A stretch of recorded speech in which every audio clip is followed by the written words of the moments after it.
नमस्कार। जय श्री राम, हर हर महादेव। आज हमको खुद को ऐसे काट के देखना पड़ रहा है कि सच में हम ये हकीकत में देख रहे हैं और हम सपना देख रहे हैं कि क्यों ये डाउट हो रहा है। ये डाउट होने का कारण है बंगाल आज फाइनली रियलाइज किया कि हाँ भाई, डबल इंजन सरकार क्या होता है, डेवलपमेंट किस चिड़िया का नाम होता है, वही आज दिखा दिया।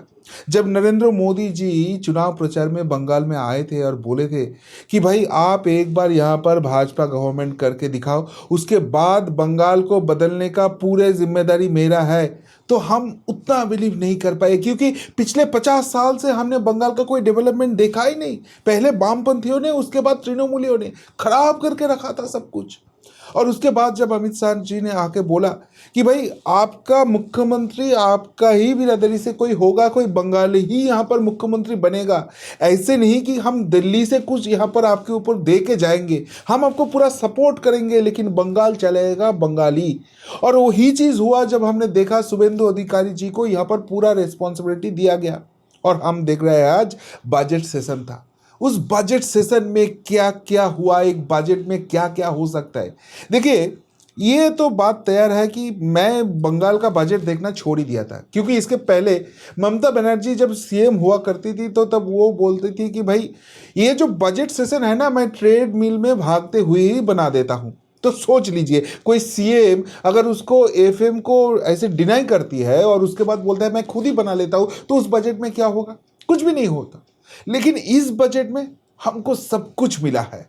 सबसे पहले जो हमको जानना जरूरी था कि यहाँ पर हमारा डेब्ट कितना है, क्योंकि ममता बनर्जी क्या करते थे, इधर उधर से बस वो डेब्ट ही करते थे, ऋण लेते थे और उसमें जो क्लब है उसको पैसा देना है, जो वोट खरीदना है उसके लिए पैसा देना है। बंगाल का डेवलपमेंट कुछ नहीं किया। जब ममता बनर्जी 2011 में वेस्ट बंगाल में सीएम बनी थी, इंडिपेंडेंस के टाइम से लेकर 2011 तक वेस्ट बंगाल का डेब्ट था 2,08,000 करोड़। अब उसमें देख लीजिए, कांग्रेस का गवर्नमेंट था, उसमें युक्त फ्रंट का गवर्नमेंट था, उसके वाम फ्रंट का गवर्नमेंट था और उसके बाद ये टीएमसी का गवर्नमेंट आया। लेकिन 2011 से 2026 तक ये ममता बनर्जी का गवर्नमेंट ने ये जो डेब्ट है ये बढ़ा के 8,15,000 करोड़ कर दिया। आप सोच लीजिए, 15 साल में 6 लाख करोड़ का इसका डेब्ट है। तो मैं जो आपको बात बोलता था कि भाई ये ममता बनर्जी और अभिषेक बनर्जी मिलके कुछ लाखों करोड़ रुपए का स्कैम किया है, उसका ही सच आज बजट सेशन में सामने आ गया। हमको जब फिनेंस मिनिस्टर यहाँ पर बोलते हैं कि वेस्ट बंगाल 8,15,891 करोड़ डेब्ट में है, तब पता चलता है कि ममता बनर्जी वो बात क्यों बोलती थी कि सेंट्रल गवर्नमेंट तो हमको कुछ सपोर्ट नहीं करता है, ऊपर से हमारा जो पैसा है वो काट के लेके चले जाते हैं। अरे भाई, आप इतना डेब्ट करोगे तो उसका तो आपको इंटरेस्ट देना ही पड़ेगा।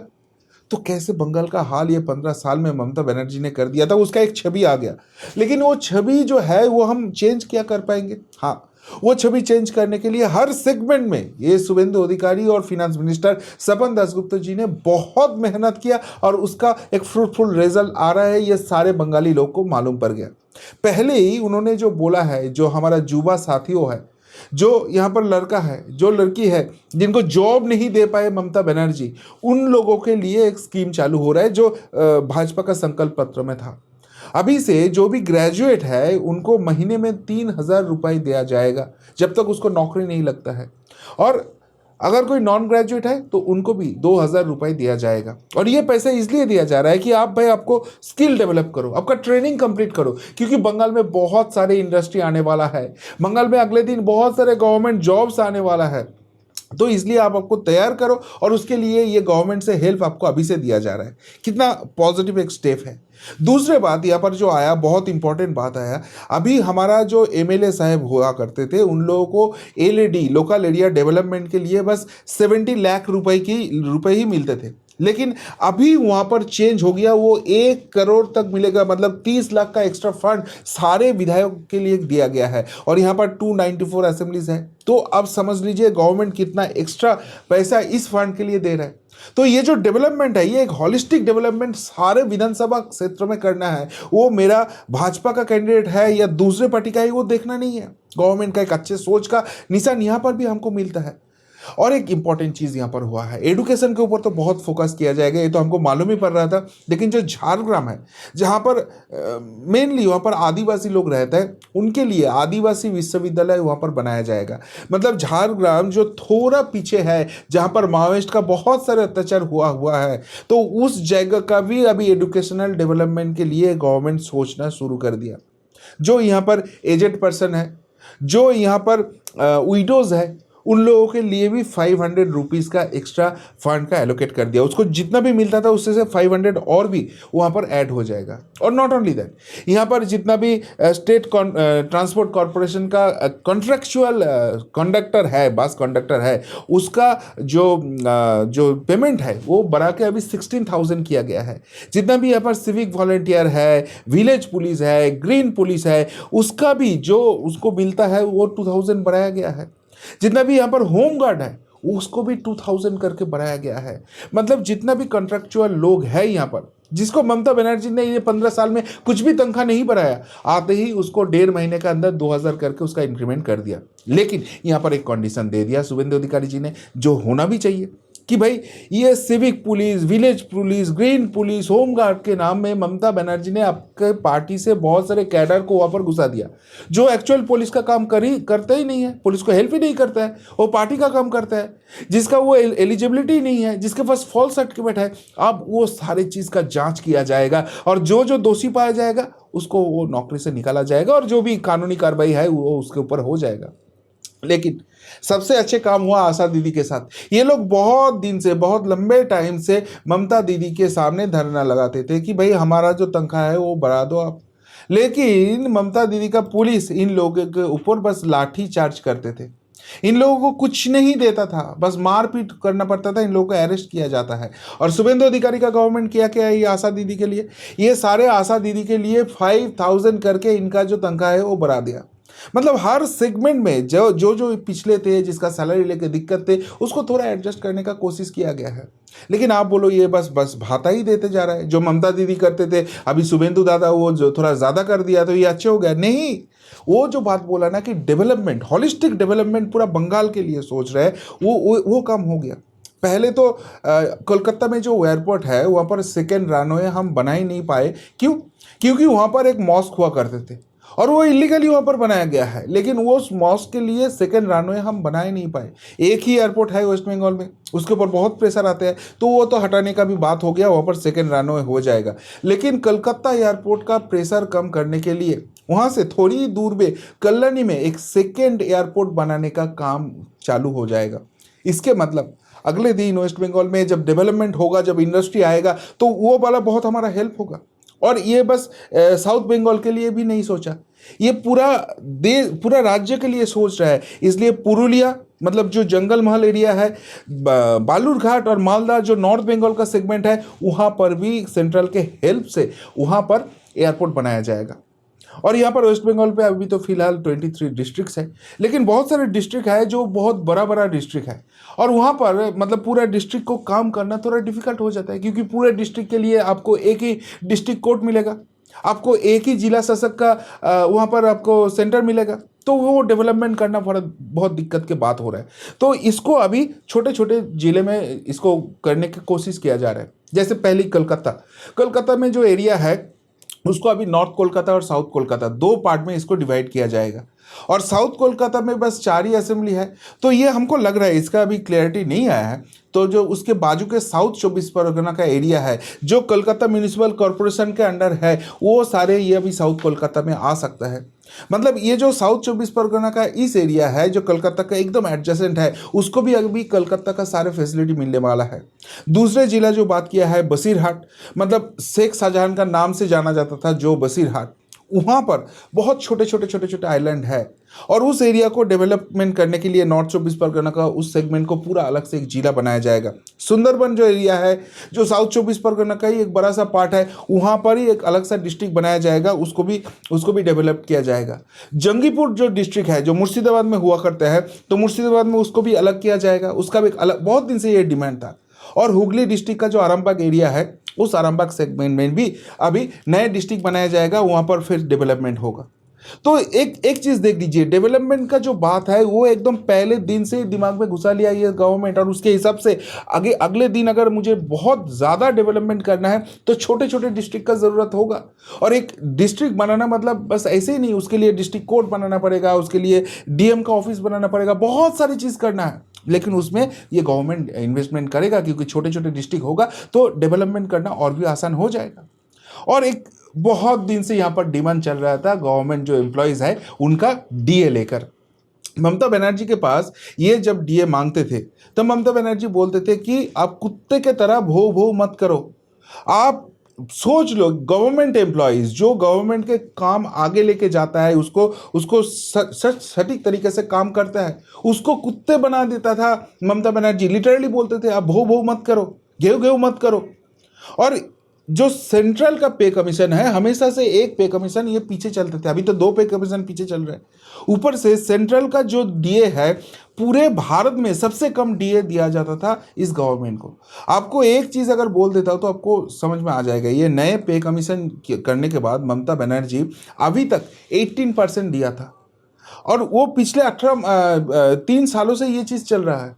अब उस डीए लेकर इन लोगों को बहुत सारे कंप्लेन था गवर्नमेंट एम्प्लॉयज़ का कि हमारा सैलरी तो बहुत कम हो रहा है सेंट्रल गवर्नमेंट के हिसाब से।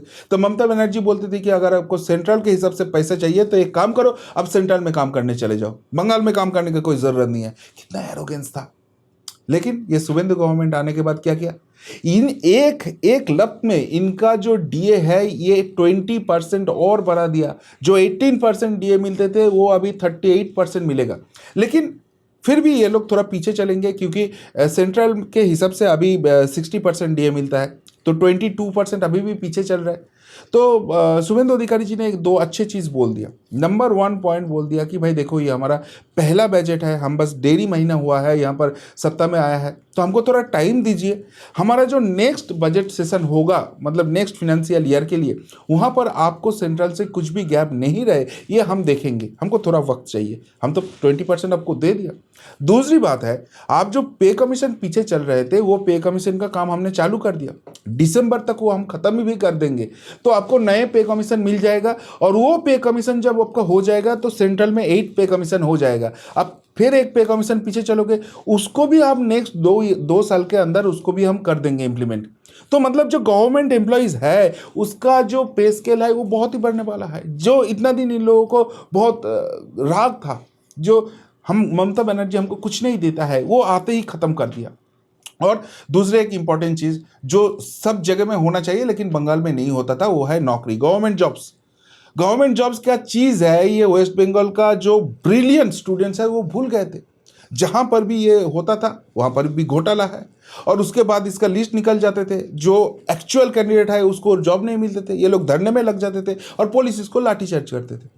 लेकिन शुभेंदु अधिकारी का गवर्नमेंट बोल दिया कि भाई अगले 1 साल के अंदर हम लोग 1 लाख जो शून्य पद है उसको हम पूर्ण करेंगे, और उसमें 20,000 पुलिस में जाएगा, 50,000 टीचर्स में जाएगा, और बाकी 30,000 जो है वो बाकी जो गवर्नमेंट सेक्टर में है वहाँ पर हम फिलहाल फिलअप करेंगे। और इसमें सबसे अहम बात है जो महिलाओं है उसके लिए हम 33% रिजर्वेशन देंगे। आप सोच लीजिए, महिला के सशक्तिकरण के लिए जो बात कर रहे थे भाजपा गवर्नमेंट, वो पहले बजट में ही वो इंश्योर कर दिया। और यहाँ पर और एक अहम मुद्दा आ गया, वो है नॉर्थ बंगाल का डेवलपमेंट। देखिए, बहुत दिन से आप लोग सुना है कि जो दार्जिलिंग का लोग है वो बोलता है कि हमको अलग सा एक राज्य चाहिए गोरखालैंड करके। जो पूरा नॉर्थ बंगाल है वो बोलता है कि कुछ बिहार मुझे बोलता है कि अलग से राज्य बना दो। इंटायर नॉर्थ बंगाल बोलता है कि हमको यूनियन टेरिटरी बना दो, सो दैट हमको सेंट्रल से मिले, हमको लद्दाख जैसे बना दो, हमको नहीं रहना है बंगाल के साथ। क्यों बोलते थे ये सारी चीज़? बोलते थे इसलिए क्योंकि ममता बनर्जी या वामपंथी किसी को भी आप ले लो, ये लोग बस कोलकाता सेंट्रिक डेवलपमेंट और कुछ भी करने का सोचते थे। नॉर्थ बंगाल तो इनके लिए था ही नहीं, तो इसलिए नॉर्थ बंगाल का लोग गुस्सा होते थे। और इन्होंने दोनों हाथ उठा के भाजपा को इस बार आशीर्वाद किया। तो नॉर्थ बंगाल सोचा था कि भाई हमारे लिए तो बहुत कुछ होने वाला है, और सच में हो गया। नॉर्थ बंगाल में एम्स होगा, नॉर्थ बंगाल में आईआईटी होगा, नॉर्थ बंगाल में आईआईएम होगा, वहाँ पर एक नहीं दो एयरपोर्ट होने वाला है। नॉर्थ बंगाल डेवलपमेंट के लिए पिछले जो गवर्नमेंट, ममता का गवर्नमेंट था, उन्होंने 900 करोड़ का आजू बाजू में उनका बजट एलोकेट किया था। लेकिन ये जो गवर्नमेंट आया है, ये गवर्नमेंट आते ही एक लफ्ज में उसको डबल कर दिया, 1800 करोड़ का यहाँ पर डेवलपमेंट किया है। तो कुल मिला के ये दिखता है कि नॉर्थ बंगाल का लोग जो सोचते थे कि हम शायद वेस्ट बंगाल का पार्ट नहीं हूँ क्योंकि गवर्नमेंट ऐसे ही बिहेव करते हैं, वो वाला बात भी खत्म हो गया। जंगल महल का जो एरिया है वो भी बोला था हमको अलग कर दो पश्चिम बंगाल से। क्यों? क्योंकि वहां पर भी डेवलपमेंट नहीं होता था, लेकिन वहां पर भी होलिस्टिक डेवलपमेंट का बात कर रहे हैं, वहां पर एयरपोर्ट जा रहा है, वहां पर नए यूनिवर्सिटी जा रहा है। तो ये सारी जो चीज है, ये देखने के बाद जो विरोधी पक्ष होता है ना, उनका बल्टी बंद हो गया। ममता बनर्जी के साथ रहते हैं अशोक देव, बहुत पुराना एमएलए है, बहुत बार जीता है। तो वो आके शुभेंदु अधिकारी जी से बोलता है कि भाई तुमने ऐसे कुछ बना दिया जो हमको अपोज करने के लिए कुछ है ही नहीं। तो अगर ये ऑपोजिशन आपको बोलता है तो आप सोच लीजिए जनता कितना खुश है। लेकिन यहाँ पर भी कुछ पॉइंट है, जैसे यहाँ पर माइनॉरिटी डेवलपमेंट के लिए ऑलमोस्ट 2100 करोड़ का एक बजट एलोकेट किया है। तो लोग यहाँ पर बहुत गुस्से में हैं कि भाई क्यों देना है, क्यों देना है इसको अलग से इतना बजट। हालांकि एक चीज है कि ममता बनर्जी जब आए थे तब ये बजट 100 करोड़ के आजू बाजू में होता था। वो बढ़ाते हुए ममता बनर्जी ने ऑलमोस्ट 6500 करोड़ तक लेके गया था, उसको काट करके 1/3 लेके आ गया है ये गवर्नमेंट। लेकिन इतना बजट भी क्यों देना है वहां पर? क्योंकि ये एक्चुअली तो मद्रसा शिक्षा के लिए है। तो जहां पर आपका बंगाल बोर्ड है वहां पर उसको ऐड करो, क्योंकि मद्रसा बोर्ड से जो निकलते हैं वहां पर कोई डॉक्टर कोई इंजीनियर अभी तक तो हम लोगों को नहीं दिखा है। तो इधर तो उस बोर्ड को सुधारो, उसके बाद उसके लिए कुछ सोचो, और नहीं तो इस बोर्ड को जो बंगाल का बोर्ड है उसके साथ मर्ज कर दो। अल्टीमेटली डेवलपमेंट फिर वहां पर माइनॉरिटी का होगा, उसके लिए अलग सा फंड क्यों होगा? ये लेके सवाल एक उठ रहा है। तो शायद गवर्नमेंट उसके ऊपर काम करेंगे।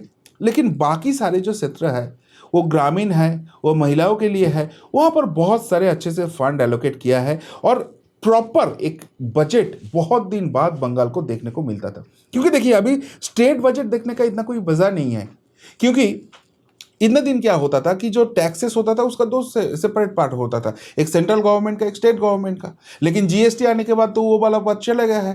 तो गवर्नमेंट जो करता है सेंट्रल गवर्नमेंट, उसका ही बस रेप्लिका ये स्टेट गवर्नमेंट का बजट होता है। लेकिन स्टेट गवर्नमेंट का बजट में भी इतना कुछ डेवलपमेंट का बात करना चाहिए, और वहाँ पर एक बेस लाइन आप क्रिएट कर दो जहाँ पर इंडस्ट्री आ पाएगा। जो आपको बोला था लैंड बैंक, एसीजेड, ये सारे पॉलिसी लेकर गवर्नमेंट क्या सोच रहा है उसका एक लाइन मिल जाएगा। वो सारी चीज दिख रहा है। तो ओवरऑल जो गवर्नमेंट एम्प्लॉइज है वो खुश है, जो युवा है वो खुश है, उनके लिए जॉब लग रहा है, जो महिलाओं है वो खुश है। और सबसे बड़ी बात है जो जो सेगमेंट गुस्से में थे और वेस्ट बंगाल से अलग होने चाहते थे, वो भी देख रहा है कि उसके डेवलपमेंट के लिए बहुत कुछ ये गवर्नमेंट करने वाला है, और उसका उसका जिक्र इस बजट में कर दिया। तो ओवरऑल बंगाल तो खुश ही होंगे ना।